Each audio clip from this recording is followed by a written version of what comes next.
সাম্প্রতিক শুক্রবারের শক্তিশালী ভূমিকম্পে কেঁপে উঠেছে বাংলাদেশ। দেশের ইতিহাসে সবচেয়ে তীব্র অনুভূত এই ঝাঁকুনিতে প্রাণহানির পাশাপাশি বেশ কিছু স্থাপনার ক্ষতি হয়েছে। ঘটনাটি আবারও স্মরণ করিয়ে দিয়েছে সঞ্চয় দিয়ে গড়া ঘরবাড়ি বা ফ্ল্যাটকে বেশিরভাগ মানুষ দুর্যোগের ঝুঁকির বাইরে মনে করলেও বাস্তবে তা নয়।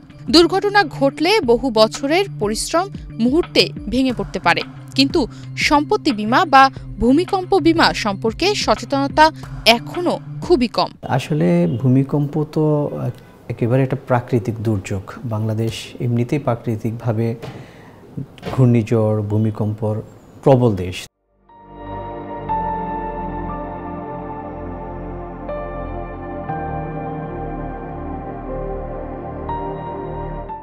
তো আসলে আমরা বিশেষ করে আমার জন্মের পর থেকে আমি এত বড় ভূমিকম্প বাংলাদেশে আর দেখিনি বা শুনিনি। তো যে মাত্রার ভূমিকম্প হয়েছে এবং পরপর আরও 3টা ছোট ছোট ভূমিকম্প, এটা একটা bad signal for in future. তো আসলে যদি বাংলাদেশে এর থেকে বড় মাত্রার কোনো ভূমিকম্প হয়, তাহলে ঢাকা সিটিতে যে পরিমাণ আনপ্ল্যান্ড বিল্ডিং কিংবা কনস্ট্রাকশন যে অবস্থায় আছে, আসলে এখানে ম্যাসিভ ক্ষতি হতে পারে। সেই ক্ষতি পরিমাণ কতটুকু, এটা আসলে অকল্পনীয়। এখন সেটা মাত্রাটার উপরে আসলে সত্যিকার অর্থে ডিপেন্ড করে। যদি বিশেষজ্ঞরা বলছেন যদি 9 মাত্রার কোনো ভূমিকম্প বাংলাদেশে হয়, তাহলে 70%-এরও বেশি বাড়িঘর এবং ব্যবসা প্রতিষ্ঠান ধসে যেতে পারে।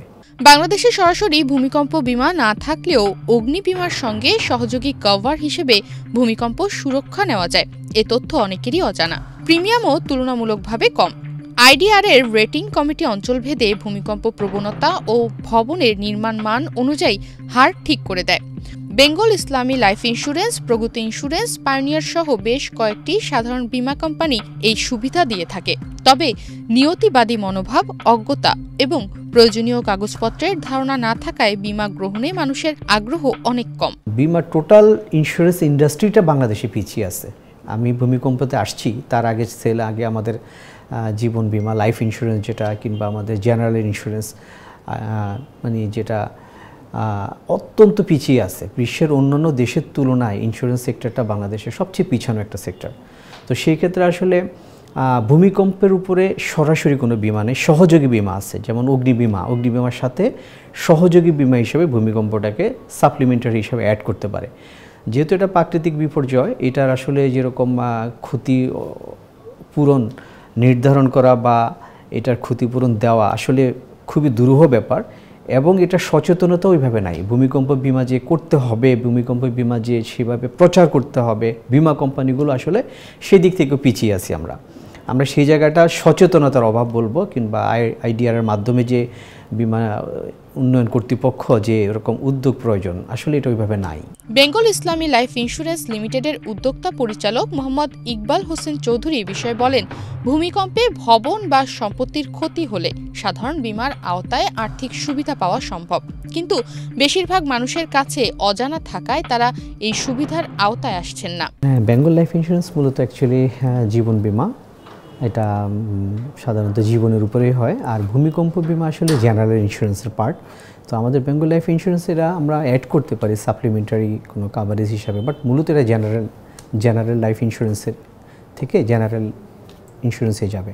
সাধারণ জনগণ এই মুহূর্তে যেটা করতে পারে সেটা হচ্ছে যে লাইফ ইন্স্যুরেন্সে তো আসলে লাইফ কাভারেজ ইন্স্যুরেন্স হয়, আর আর্থকুইক ইন্স্যুরেন্সগুলো আসলে জেনারেল থেকে নিতে হবে। জেনারেল যে বিমা কোম্পানিগুলো বাংলাদেশে অ্যাক্টিভ, তাদের কাছ থেকে নিতে হবে।